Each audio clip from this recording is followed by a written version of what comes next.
What if I spent a week in May reading 5-star predictions? I think I'd need a list for that. I figured this was a good idea because it's a prompt this year for Escape the Readathon, and I am co-hosting Team Game Jesters with Sarah from Wicked Reading. Just in case you haven't heard, Escape the Readathon is a competitive team-based readathon hosted in May by my friend Lexi from Books with Lexi. We have been transported to an abandoned carnival, and we have to play games to earn us tickets in order to get out of the carnival. The thing is, the game masters are only going to let one of the 4 teams out at the end of the month, so we have to race the clock to be the team that escapes first. So I'll leave the announcement video link down below. Sign up for my team. One of the prompts is 5-star predictions. This will feature 10 books that I think I'm going to love. However, I am really bad at creating 5-star predictions. Like, really bad. So someone's gonna come back here one day and be like, man, she hated half of these books. But we're gonna try our best anyways. I feel like I can start this list off with like a given 5-star. This is probably the only one that I'm like 99.9% sure of. The Empire's Ruined by Brian Staffley. The reason I'm so sure about this is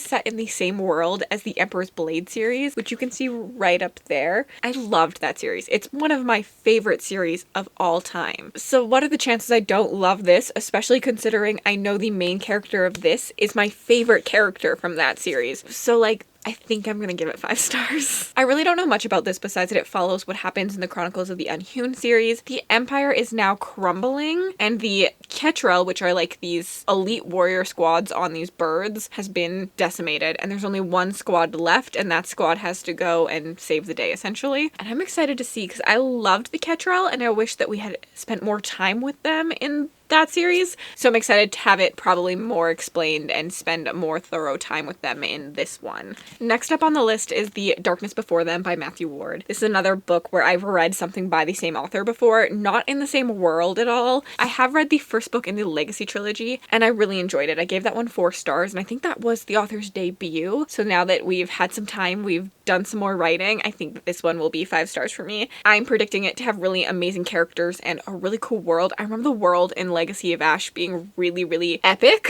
and I'm excited for that. This one follows a dark time for the Kingdom of Khalid, where there is a mist that is coming and destroying the land, and the nobles are freaking out and fighting amongst themselves, but the king doesn't seem to care. Insert our main character, Kat, who is a thief, just thieving her way to survival. When she is offered the deal of a lifetime, something that will save her, which is to go on a heist and steal something from one of the like treasure rooms in the vaults. The thing is, the vaults are guarded by spirits, but Kat has a gift where she can actually talk to these spirits, so she is gonna go do her thing. Kat's not a hero, she just wants to be free to have her old life back, but as rebellion rekindles and the war for Khalid's future begins, everyone, Kat included, will have to pick a side. I'm excited for this. Next on this list is Feybound by Sarah El Arafi. I haven't read anything by this author before, so this is kind of a wild card, but a lot of people that I've seen and I trust on BookTube are giving it 4 or 5 stars. They seem to be having a really good time with it. I have heard a lot of things about the world building that I'm really intrigued about. I know it follows 2 siblings, and I love a sibling story. It's one of my buzzwords for me. Like, if you say they're siblings in a story, I'm like, yep, that's for me. Let me read that. I know we're following 2 siblings who something happens and they are kicked out of their country, their land, and then they stumble across the Fae court. But the thing is, the Fae have not been seen for a very, very, very long time, so this feels kind of impossible. They then have to go through the court, you know, get their crap together. Their loyalty to themselves, to each other, to their homeland, and to their hearts is all going to be tested within this story. I've been told there's sapphic romance in this, and I'm really just excited to see what this story brings. I think that this sounds like it has a lot of buzzwords for me. I'm hopeful. Like, my fingers are crossed. Maybe I should only cross 1, because if you cross 2, does that like X out the original finger crossed? Another one is No Heart for a Thief by James Lloyd Doolin. This has been sitting on my TBR for a really long time. It's an indie fantasy that I'm really excited about. The buzzwords I know for this are like revenge and retribution, which are high up on my list of things I really like in books. We are the stories we tell ourselves, even the lies. That tagline always gets me. I think we're following a couple characters in this, but there is a guy named Kalo who starts to hear the songs of other people's magic, and in this world, someone has abused the power of hearing other people's magic and started stealing magic from people, so Kalo has to remain hidden because he doesn't want everyone to find out that he can hear other people's magics and that he'd be able to steal their magic, I think.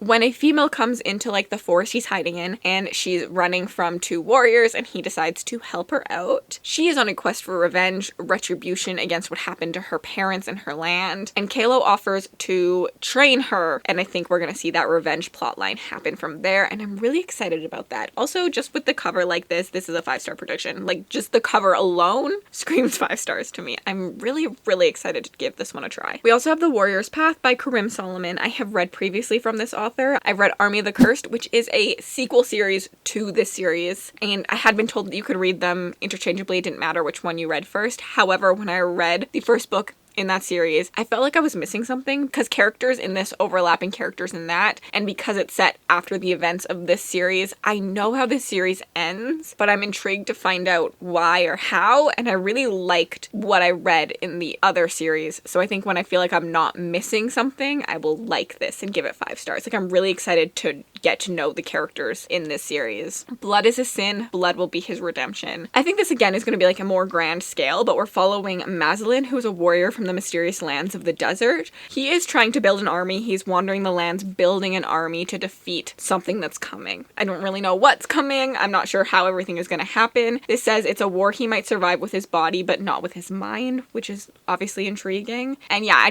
as I said, like, I think this is a 5-star prediction from my previous experience of the author's work. Next up is Herald by Rob J. Hayes. For the general public, comes out in June, but I did back the Kickstarter for this, so I have access to it, and I'm planning to read it early because I'm so excited for this. I do also have to read Deathless before I read Herald, and Deathless is also a 5-star prediction, but I didn't really put it on this list. You can secretly count it as the 11th spot. Essentially, Rob J. Hayes is releasing 3 book ones that are set within the same world. You can read them in any order, but they will add to each other as the series go on, but there's 3 series set in the same world, so we got 3 book ones this year. Herald is the main storyline, the main arc, and the other 2 are prequels and a prequel of the prequel. I've already read Demon. I gave it 4 stars, so I'm really, really excited to continue on with this series. In this, I think we're following a world where they think the angels are dead, but our main character, who works in a small town, a small village, has a secret. She actually has angel blood within her. When one of her parents' friends come with a dire warning, her life is shattered, and a war is about to begin between earth and heaven. The last line of the synopsis always gets me. Only the herald can bring the god back to life. History is written in blood. The future is forged in holy fire. I'm so excited. This is like a pretty strong 5-star prediction for me as well. And then we have The Storm Beneath the World by Michael R. Fletcher. Another author I've previously read from before, but this one's kind of interesting in I didn't love the previous book I read from by this author. However, I've since been told by Esme that this is right up my alley and that I need to read it. When I read her review and I read the synopsis, I was like, okay, I think I'm gonna love this. 2 assassin schools. A school setting is like, honestly, at least 2 stars already just for a school setting. Like, automatic 2 stars. Like, I love school settings so much. I always like them. I always enjoy going to school with my characters. There's 2 assassin school settings. It is a matriarchal society. They are queendoms at play. And the magic has a price, and that price is death. That sounds so good to me. That's all I know. That's all I want to know. And I'm sold on this book. It actually is being delivered to my house within the next hour, and I'm really excited to read it. I'm actually worried I'm gonna read it before you guys see this video. So sorry if I have.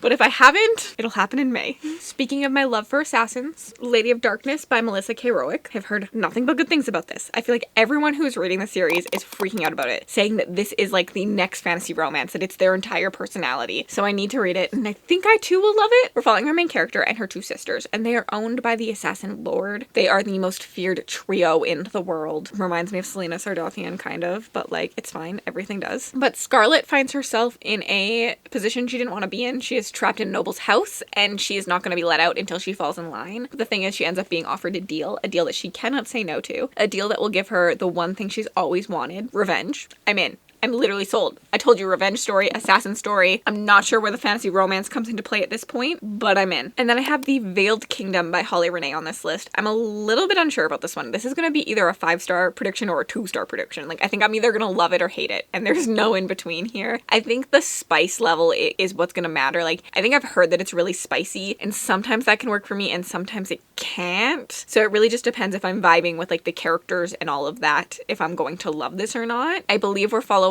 our princess, whose father is the king, but he's really cruel, and she wants to escape his cruelty, so she leaves in the cover of night and escapes the castle. She ends up falling into the hands of the rebellion, who don't know that they have the princess in their grasp, and she, instead of choosing death, decides to work with them. And what a perfect place to hide from the king, in the rebellion. However, the leader of the rebellion kind of starts to sniff her out, kind of realize that like, maybe there's something off about her, and he starts to really watch her. But as he starts to really watch her, he starts to really like her.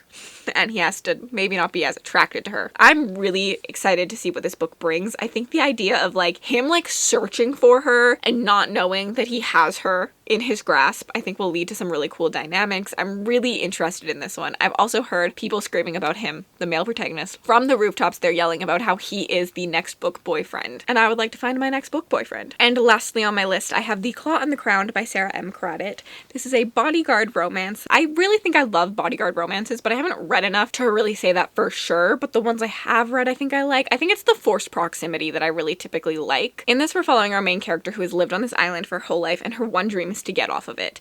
And she's always thought that when she becomes a woman, she will be able to leave, because although her best friend and childhood crush is the prince, the king has always told her that she is not fit to be a princess. When the king, on the day of naming the consorts for the prince, names her, she's shocked. She's like, what? Nope, this has to be wrong, because now she won't be able to escape her life on the island, but she's kind of miserable.